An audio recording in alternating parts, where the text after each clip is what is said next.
Assalamualaikum warahmatullahi wabarakatuh. Kembali lagi bersama saya Dr. Gigi Hikmah Fajar Sita Azhara di Support Sudiran Podcast. Kali ini kita berada di support edisi Ramadan ya, hari spesial seperti itu ya. Saya ucapkan selamat menjalani ibadah Ramadan ya untuk teman-teman semua, sahabat Sudiran. Hari ini kita sudah kedatangan tamu spesial juga karena hari ini temanya adalah spesial Ramadan.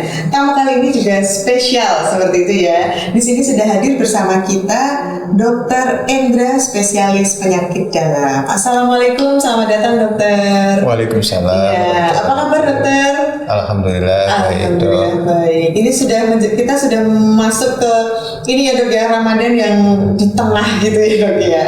Di tengah ya, sampai akhir ya. Iya, udah hampir akhir gitu ya dok ya.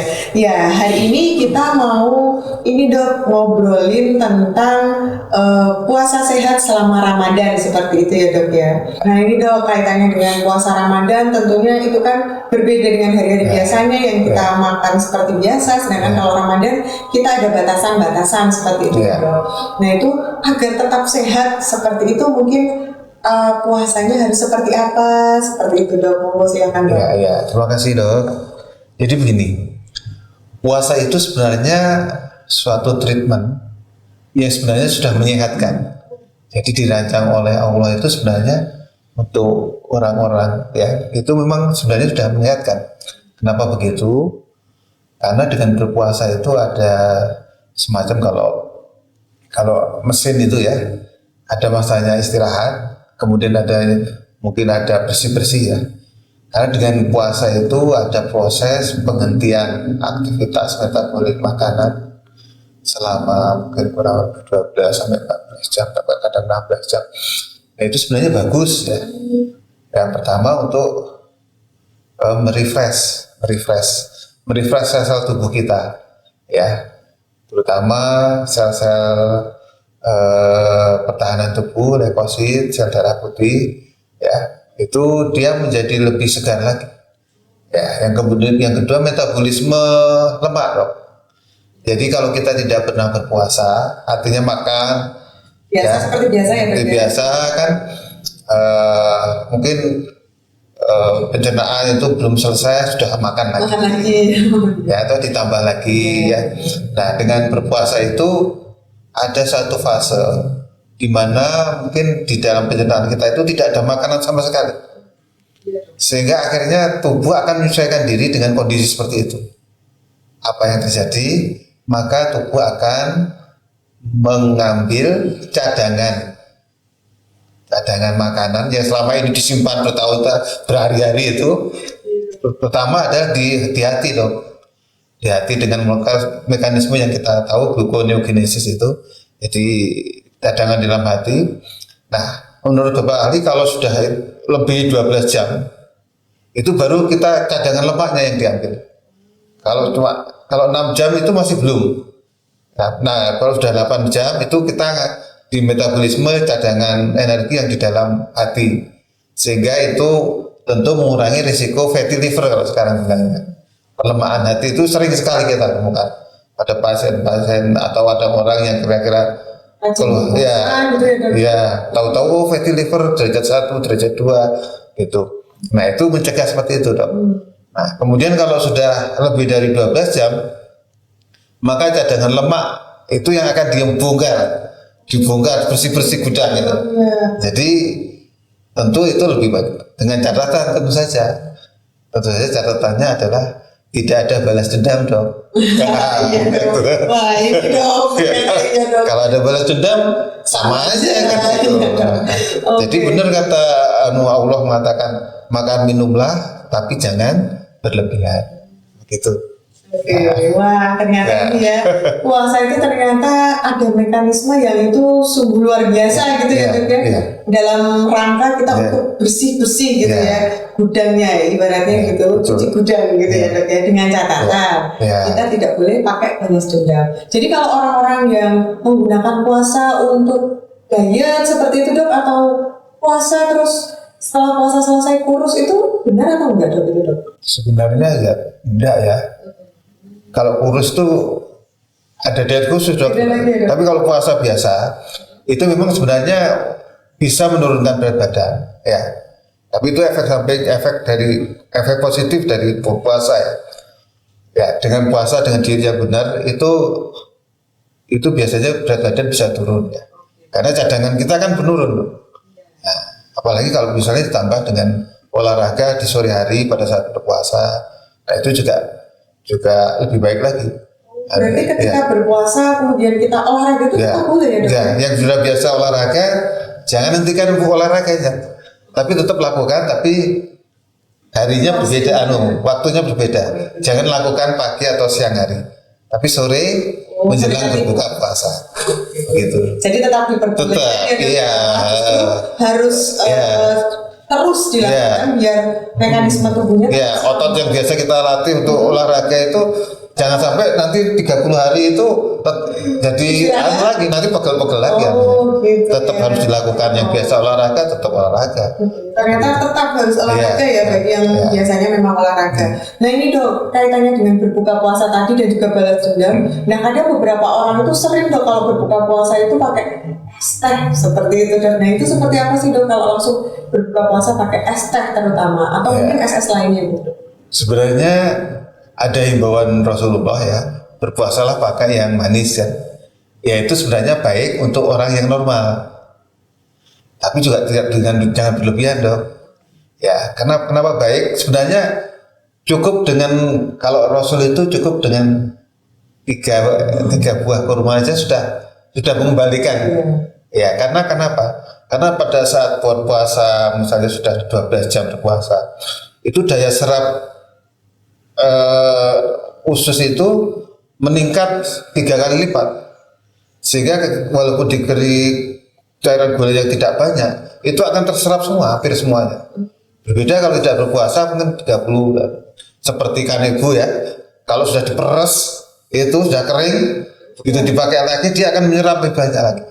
Tapi kalau kanebo tidak pernah diperes, diubah terus ya tidak, nyerapnya berkurang.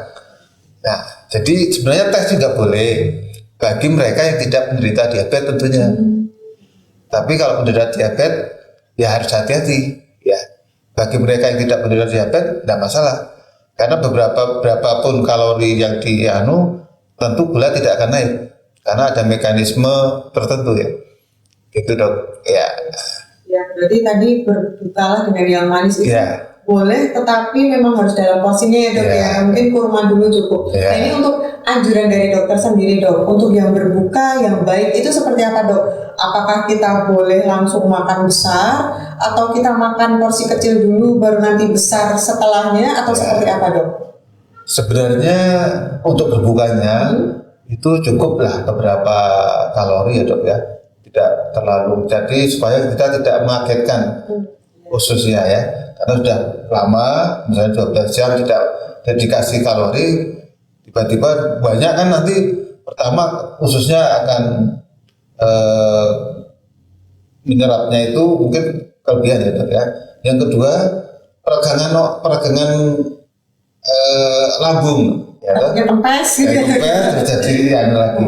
Nah itu orang jadi seperti kekenyangan kan tidak nyaman kan, kekenyangan. Dan biasanya kalau balas dendam itu kalau belum berbuka kan saya pengen ini ya toh begitu perempuan itu dong kayaknya kita iya ibu itu pada saat berburu takjil itu begitu itu ya. Tapi sebenarnya ya cukup beberapa potong roti aja. Nanti setelah itu kan mesti sudah seger. Kita dengan minum misalnya setengah gelas teh udah terasa kok segernya itu berpuasa. Sudah kembali lagi ya. Nikmatnya berpuasa kan pada saat buka itu. Ya setelah kita minum itu kan seger banget itu lagi. Nah itu kan itu sebenarnya sudah kembali kami ya. Cuma kita tinggal nanti mengisi menambahkan kalori mungkin setelah sholat maghrib baru kita makan air besar itu. Iya dulu. Karena kadang beberapa orang itu kalau berbuka bersama, kadang kan itu kan langsung, kadang beberapa orang ada yang langsung makan besar, terus nanti terlalu kenyang sampai tarawihnya jadi ngantuk. Terlalu bukan, terlalu kenyang. Iya, jadi ngantuk ya dok ya. Iya. Ngantuk nanti ya sambil sambil Iya, sambil bablas. Oke, nah itu kaitannya dengan berbuka puasa untuk yang apa ya, yang orang yang mungkin tidak memiliki kendala sistemiknya seperti itu ya dok ya. Nah untuk yang berbuka puasa mungkin atau sahur, untuk yang ini dok, pasien-pasien yang mungkin memiliki sistemik yang ini gimana dok? Misalnya diabetes ya, Ya atau misalnya gula ya, penyebab gula. Sebenarnya kita dengan berpuasa itu sebenarnya ada manfaat ya. Pertama, dengan berpuasa itu meningkatkan sensitivitas insulin. Ya, sensitivitas insulinnya itu meningkat. Artinya dengan insulin yang tidak terlalu tinggi, itu kerja insulinnya bisa lebih baik. Ya, itu yang sebenarnya terjadi ya. Insulinnya meningkat, sensitivitasnya. Jadi tidak perlu mungkin pasien-pasien yang menggunakan insulin tinggi dosisnya mungkin bisa dikurangi sebenarnya pada saat berpuasa itu. Karena apa? Karena sensitivitas insulinnya itu meningkat. Ya. Kemudian yang perlu diperhatikan juga adalah porsi makan pada penderita diabetes. Porsi makan yang baik itu sebenarnya kan kalau penderita diabetes itu sebenarnya porsi yang lebih banyak pada saat sahur dok. Ya.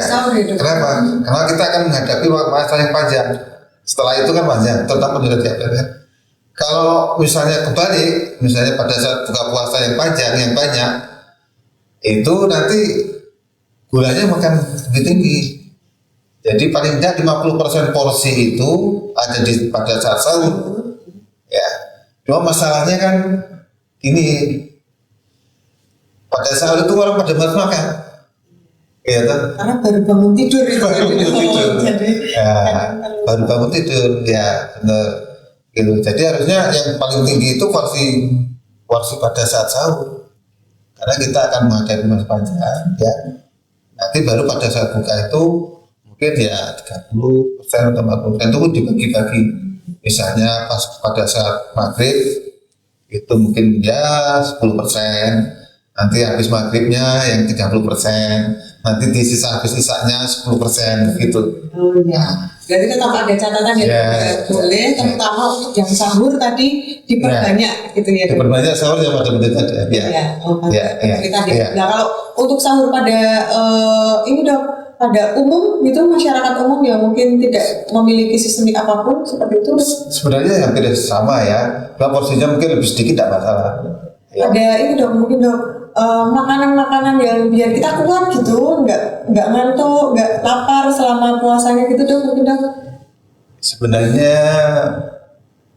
kita perlu kalori dari karbohidrat ya, untuk karbohidrat ya, untuk yang bisa cepat dipakai itu. Tapi sebenarnya ya porsi biasa saja tidak masalah sebenarnya. Yang seperti kita sarapan biasa. Iya, seperti makan biasa saja tidak masalah bagi orang awam ya yang tidak ada penderitaan gitu. Nah itu dok, kalau sahur terus langsung minum kopi gitu boleh nggak dok? Atau buka pakai kopi gitu sebenarnya boleh nggak sih dok? Nah yang kita perhatikan yang pada saat buka ya, buka itu kopi itu kan mungkin ada juga ya, semacam kafein ya. Mungkin bagi yang tidak ada masalah di lambung mungkin tidak masalah. Tapi sebaiknya yang lain dulu lah, baru nanti kopi gitu. Oh ya, jadi jangan langsung buka puasa pakai kopi gitu ya dok. Jangan langsung yang kopi, jangan langsung yang pedas, ya toh. Jangan langsung yang kecut. Oh ya. Karena kan ini kondisi usus lambung kan dalam keadaan kosong. Jangan dikasih makanan yang merangsang dulu. Merangsang pedesnya, merangsang kayak kopi gitu. Nanti dinikmati di akhir-akhir. Oke. Berarti itu nanti ya di akhir aja gitu ya, habis tarawih gitu mungkin ya dok ya. Oke. Nah ini dok, tadi kan untuk pasien yang gula gitu ya dok ya. Kalau untuk pasien yang lainnya mungkin dok, mungkin darah tinggi atau pasien yang asam lambung tadi mungkin dok, apakah ada catatan khusus selama Ramadan, selama berpuasa gitu? Ya, kalau penderita darah tinggi atau hipertensi itu sebenarnya catatannya cuma dikurangi makanan yang mengandung garam. Ya, itu saja catatannya. Kalau obat biasa saja. Nah untuk yang penderita lambung ya, itu sebenarnya tergantung beratnya lambung. Kalau berat banget gitu ya, misalnya tidak makan dalam waktu mungkin 3 jam, 4 jam, kemudian jadi perih, ya sebaiknya jangan berpuasa dulu. Ya diobati dulu, ya diperbaiki dulu sampai tidak terasa gitu ya. Baru kemudian dicoba untuk berpuasa. Tapi juga jangan dipaksa pokoknya. Ya, gitu. Bahkan sebenarnya yang menderita lambung yang ringan sampai sedang itu justru dengan berpuasa itu sakit lambungnya jadi bisa hilang. Bisa gitu dok? Bisa gitu, kenapa dok? Kadang kan orang kan kalau asam lambung itu telat makan gitu kan dok, dan justru malah puasa terus asam lambungnya jadi berkurang. Bagaimana dok? Gini dok, jadi begini, kalau orang misalnya sakit lambungnya cuma ringan ya dok ya, itu maka pada saat kita sahur itu kan ada niat. Ketika kita berniat untuk berpuasa, itu maka nanti kita berpuasa dan kita akan makan lagi pada saat sore nanti, pada saat maghrib. Maka kondisi tubuh akan menyiapkan. Oh nanti saya akan berpuasa lagi, sehingga mindset kita itu makannya di sore malam. Nah, dengan demikian maka tubuh kita juga akan menyiapkan nanti sore. Ya, atau pikirannya selama puasa jangan ke makanan aja. Ya aktivitasnya jangan ditujukan ke makanan. Kalau makanan lagi nanti kepengen. Itu pasti biasanya justru seperti itu malah bisa memperbaiki fungsi lambung. Gitu. Karena itu tadi dok ya, siap karena kita niat. Kita niat puasa kan udah berniat berpuasa kan, kalau niatnya benar kan dok, saya tidak akan makan kecuali nanti kalau sudah saatnya makan. Jadi sudah mindsetnya sudah seperti itu. Jadi ya tubuh kita akan karena ada niat, ternyata pentingnya niat itu betul. Itu tadi. Semuanya harus didasari dari niat seperti itu ya dok ya. Dan insya Allah semuanya bisa mempersiapkan. Niat karena Allah. Kalau niatnya karena temanku puasa saya kok ikut puasa ya kadang-kadang sama-sama. Jadi muncul ya dok. Muncul nanti Ya dok. Oke. Nah ini kalau kaitannya sama kebiasaan yang tadi dok, mungkin bukan kebiasaan ya dok, tapi anjuran tadi kan untuk minum berbuka sebaiknya yang ringan-ringan dulu gitu ya dok ya. Nah ini kaitannya dengan anjuran makan kurma. Nah itu tuh kaitannya dengan tubuh itu sebenarnya seperti apa sih dok? Apakah itu benar baik atau seperti apa dok? Jadi kurma itu kan mengandung gula dok. Cuma gulanya itu namanya gula yang disebut fruktosa. Lain dengan gula biasa kita konsumsi. Itu namanya glukosa. Nah fruktosa ini tercampur dengan serat. Nah serat ini berfungsi untuk menahan gula sebenarnya. Jadi kalau kita makan dengan serat plus dengan yang manis-manis, biasanya penyerapan gula di usus itu jadi berkurang. Karena serat ini mengikat gula. Dan kita tahu bahwa serat itu tidak ada enzim di dalam tubuh yang menghancurkan serat. Jadi kalau kita makan sayur, nanti kebanyakan keluar juga sayur juga, masih ada serat-seratnya itu keluar. Kenapa? Karena di dalam tubuh manusia itu tidak ada enzim yang menghancurkan serat. Nah serat itu berguna untuk menarik, mengikat gula. Ya, jadi di dalam kurma itu ada seratnya juga. Jadi dan gulanya juga bukan gula glukosa, sehingga dia lebih lama dicernahkan. Sebenarnya itu baiknya seperti itu. Jadi tidak terlalu menyerap, tapi juga dia akan baik juga untuk menyegarkan. Ternyata masya Allah ya dok ya, anjurannya ternyata yang tadi penjelasannya ya secara ilmiah ternyata memang kurma itu sangat dianjurkan. Karena gulanya tadi ternyata gula fruktosa yang lebih lama ya dok lebih lama diurai itu ya. Diuraikan, jadi lebih kenyang gitu ya dok ya. Gitu. Oke. Nah ini dok, itu tadi kaitannya dengan berpuasa, baik berbuka maupun sahurnya. Ini ada kaitannya dengan apa ya dok ya? Setelah berpuasa tentunya kita kan akan menyambut lebaran gitu ya dok ya. Nah ini kan kadang orang-orang itu kalau lebaran itu kan makan makanannya langsung yang bersantan yang seperti itu dok. Nah itu tuh sebenarnya seperti apa sih dok baiknya menu lebaran gitu dok? biar Ya. tidak memicu muncul yang mungkin punya penyakit sistemik dia muncul dan lainnya gitu dok. Iya, memang ini jadi tradisi yang sebenarnya gimana ya? Iya. Iya, jadi setelah sebulan berpuasa itu harusnya kalau menurut Rasul itu kan kita itu bukanya itu di 1 Syawal, ya kan? Jadi kita subuh 1 Syawal itu harus makan kan? Iya. Tapi kan 2 Syawal kemudian diikuti puasa Syawal. Ya. Jadi mulai kering kan kita makannya ya ini aja. Jadi 1 Syawal itu ya sekedarnya aja kira kita sudah selesai nih Ramadan kita. Tapi kita ikuti lagi bulan puasa lagi awal Lagi. itu. Iya. Nah, jadi yang paling baik sebenarnya seperti itu dok. Cuma kan sekarang karena banyak keluarga ngumpul Iya, itu kan. silaturahmi. Ya. Apalagi ini libur cukup lama Nah, gitu. itu luar ini kan tuh. Iya, Jadi banyak. nanti Syawalnya nanti aja deh. Iya. Gitu, ya. Anunya. Ya. Jadi apalagi kalau misalnya berlemak lalu, nah ini baru berpuasa sudah baik, ya toh, udah baik harusnya diteruskan ya. Kebiasaan yang baik ini mestinya kita lanjutkan. Tapi karena kemudian balas dendamnya itu kemana-mana. Iya, Dok, gitu, Dok. Nah, Mana kalau kita berkunjung kemana-mana menunya itu Iya. gitu dok. Gitu, Jadi seperti harus kita ingat yang pesan Allah ya tuh, makan minumlah jangan berlebihan. Yang kedua, makanlah kalian dengan yang halalan toyiban, yang halal dan toyib. Toyib itu pengertiannya kan tidak semua orang sama dok. Iya. Kalau halal kan sama semuanya, satu halal semuanya halal. Tapi toyib itu tidak sama. Mungkin yang menderita diabetes dengan yang tidak menderita toyibnya lain. Iya. Ya kan? Nah, yang toyibnya ini yang berbeda gitu. Ya. Iya. Oke, itu tadi ya, ternyata harus yang halalan toyiban. Intinya kalau menu-menu lebaran yang bersantan seperti itu tidak apa-apa, tapi terbatas seperti itu ya dok, harus tahu diri, kondisi diri gitu ya dok. Ya, Gimana, jadi Dok? sebenarnya boleh yang bersantan, tapi ada 2 syarat, yaitu batasi, ya kan? Nikmati yang segini itu dibatasi, artinya tidak kalau ada guru besar Prof Bambang itu bilang boleh lah, tapi seminggu sekali saja, gitu. Yang lainnya,